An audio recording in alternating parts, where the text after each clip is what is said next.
Ouais, merci beaucoup d'avoir accepté du coup de l'interview. Donc vous êtes 3 soignants Ouais. au milieu de la manif à Toulouse. Du coup, alors, vous allez peut-être vous donner des pseudos pour commencer, histoire que...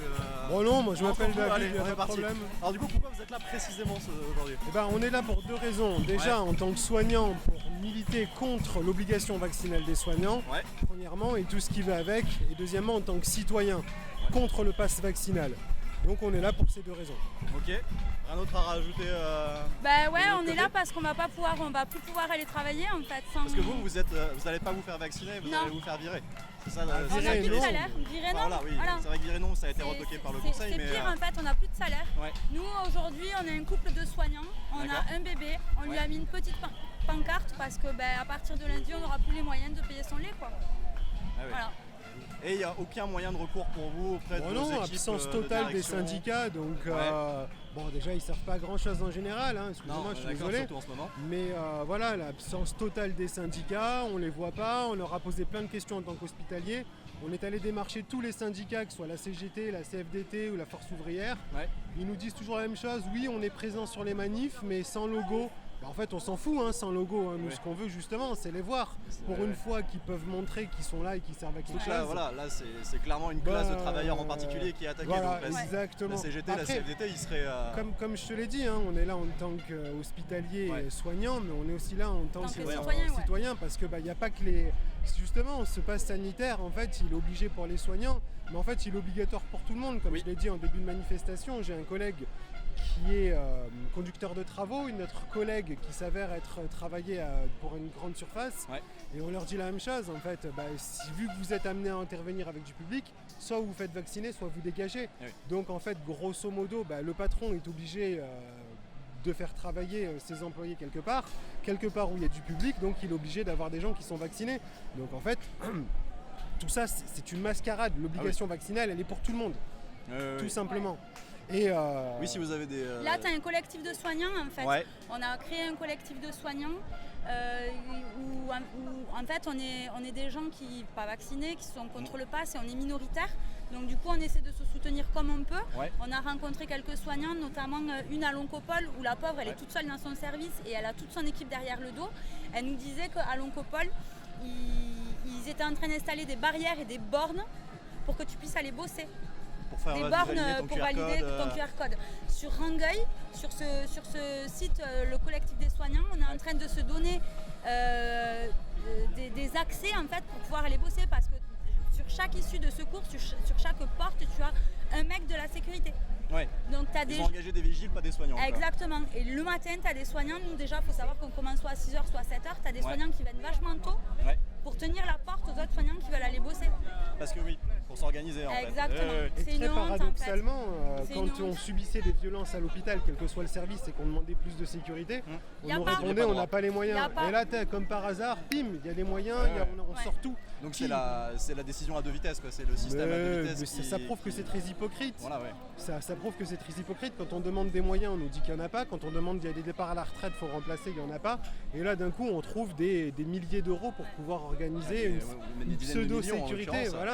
Ouais. Et pendant ce temps-là, dans toute la France, tu as toutes les urgences qui ferment. Enfin, tu as toutes les urgences qui ferment. Tu as plein de services d'urgence qui ferment par manque de personnel. Ouais. Et voilà, par contre, pour installer des bornes, alors forcément, s'ils installent des bornes, tu vois, c'est pas pour jusqu'au 15 novembre, ou je sais pas jusqu'à quand c'est, là, leur passe. Voilà, c'est un truc à long terme. J'ai peut-être une question con, mais les gens qui vous filent votre salaire, vous avez essayé de les contacter pour qu'ils continuent à vous le verser, même sans déjà, ça, les pour faire gens la qui nous filent désobéissance notre civile. salaire sont déjà incontactables en général, donc c'est des directions de ressources humaines. Parce que par exemple, moi en Lorraine, je sais que j'ai une amie qui bosse dans un service. À partir du moment où ils ont commencé à annoncer une obligation vaccinale pour les soignants, ils ont dit de toute façon, si vous faites ça, nous on se met tous en démission immédiatement. Ce qui fait que ça a fait blocage immédiat, c'est remonté à la direction. Et la direction a dit on continue à les payer mais et pour on ça, sera il pas faut appliqué. que tout le monde soit d'accord. Ah oui, on est d'accord. Aujourd'hui, justement, par rapport à ça, comme beaucoup nous le disent, comme nous-mêmes on a pu le constater, avant les annonces de Macron aux télévisions en ce qui concerne le pass vaccinal, il y avait beaucoup de gens qui étaient contre la vaccination, enfin pas contre le vaccin, mais contre le fait d'obliger la vaccination. Voilà, d'obliger la vaccination. Au lendemain des annonces de Macron, forcément, ils ont tous cavalé parce que ils ont des crédits à payer. Bien sûr. Et puis on connaît les Français, c'est pas méchant, mais bon, au bout d'un moment, une fois qu'ils se sont fait vacciner, ils se sentent plus faire partie d'un mouvement, donc ils en font plus partie et on les voit plus. Or la réalité c'est que même si, sans aucune critique, les gens qui se sont fait vacciner n'y sont pas allés par conviction que le vaccin est nécessaire, ils y sont allés parce que c'est obligatoire. Donc est-ce qu'on peut encore appeler ça une démocratie? J'en suis absolument désolé. Donc voilà, encore une fois, nous on est là, on tiendra le temps qu'on pourra. Au bout d'un moment, quand va arriver le mois de septembre, on est une famille de 2 soignants, il va falloir faire des choix. D'accord. Donc soit on fait plus bouffer notre famille parce qu'on n'a même pas le droit au chômage en tant qu'hospitalier, soit au bout d'un pas le droit au chômage. Non, c'est pas pareil, c'est pas les mêmes caisses, c'est une suspension de salaire. Vous avez droit à aucune Donc aide, on nous dit vous pouvez aller vendre des pizzas, il n'y a pas de problème. Donc c'est con, on a placé un diplôme quand même qui est formateur. Pour aller vendre des pizzas, super génial, merci comme réponse. C'est extraordinaire. Mais encore une fois, même au-delà de ça, on se demande comment ils vont compenser le manque de personnel, puisqu'il n'y a déjà pas assez de personnel normal, et on va compenser 2, 3, 5, 10, 15% de personnel. C'est l'une des plus grosses incohérences que j'ai jamais vues.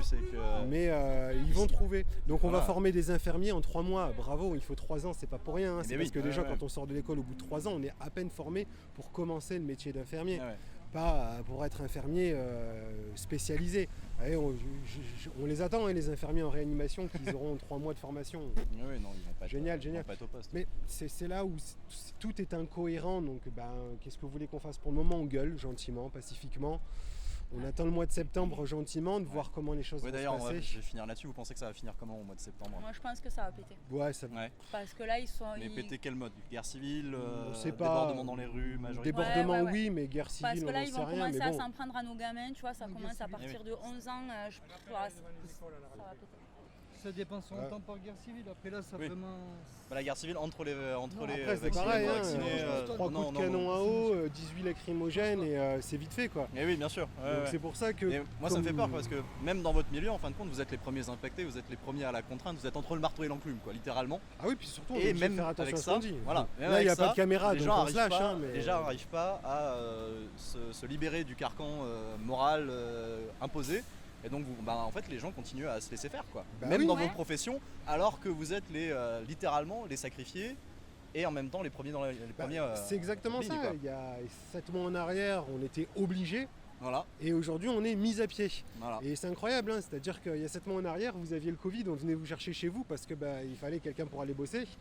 Et maintenant, on vous dit non, vous avez pas le Covid. Après, il faut le prouver, on peut le prouver avec le test PCR.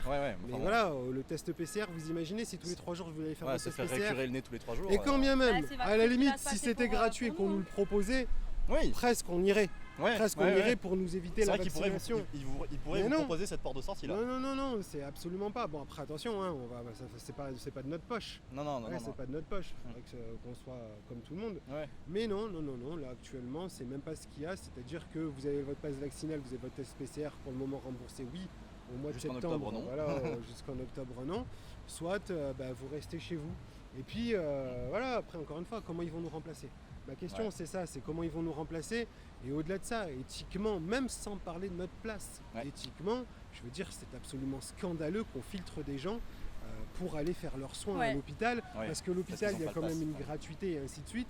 Aujourd'hui, il va vous rester quoi? Il va vous rester quoi? Des petits médecins de campagne, d'essayer de ça. Allez voir un ophtalmo qui a son cabinet privé, prenez rendez-vous maintenant, attendez l'année prochaine pour avoir votre rendez-vous. Donc les urgences, tout ça. Alors oui, il y a les urgences qui sont quand même encore accessibles. Encore faut-il qu'elles soient ouvertes. Et voilà, il faut aussi qu'elles soient ouvertes parce que qui va les soigner? Qui va les soigner? J'imagine bien qu'aux urgences, il y a des gens comme nous qui refusent cette obligation vaccinale. Voilà. Bon merci beaucoup. Merci à vous très instructif parce que voilà. Mais en vrai, on fait pas assez cette chose-là. Ce que je viens de faire dans les médias, c'est aller chercher les gens qui vraiment ont la tête dedans. Oui, ils le disent pas quoi. Le mercredi qui a suivi le 14 juillet, on a été sur une manifestation à Toulouse et on a été interrogé par un gars de BFM qui a été correct dans ses questions, qu'elles n'étaient pas orientées je veux dire, contre nous. Non, c'est après que ça. On a vu notre gueule à BFM et c'était magnifique parce que sur 14 minutes d'interview, ils en ont gardé 3 secondes. Bon, ils nous avaient dit 30, mais ça a été 3 secondes. Et 3 secondes, les trucs le plus démago où on disait que finalement, en fait, on voulait être libre d'avoir le choix de se faire vacciner ou pas. Alors que c'est dommage, on disait plein de choses intéressantes comme on est en train de te dire là, mais non. C'est pas ce qui intéresse BFM. Donc les pancartes avec des fautes d'orthographe et ainsi de suite. Du coup, c'est quoi le nom de votre collectif que je mette ça sur le... C'est le collectif soignants 31. Soignants 31, ok. Sur WhatsApp disponible. Et après, t'en as partout, t'as les voilà. soignants du 81, du 09. Ok, ça marche pas. Donc il y a quand même des mouvements Ouais, d'auto-organisation bien qui sûr. sont en train Mais on de n'est se pas monter beaucoup. parce qu'il n'y a pas le choix. Quoi. On n'est pas beaucoup. On Oui, est bah oui. autant sur Toulouse que sur Albi et je peux vous dire qu'il y a du monde à Albi aussi, Ok. plus que de raison. Moi, Quoi. c'est la première fois là qu'on vient En Manif sur dans Toulouse. Ok. D'habitude, on va sur Albi parce qu'on a peur des flics en fait avec le bébé. Eh oui, oui, oui. On n'est pas très serein. oui, oui. Ok, Merci. Bon, bah, merci beaucoup. beaucoup. On Merci va à retourner toi. à la manif. Ouais, continuation bonne journée, aussi. bonne chance et puis Ouais. bon courage pour Merci. vous parce que Merci je à pense que toi. vous allez en avoir besoin. Merci beaucoup. Merci.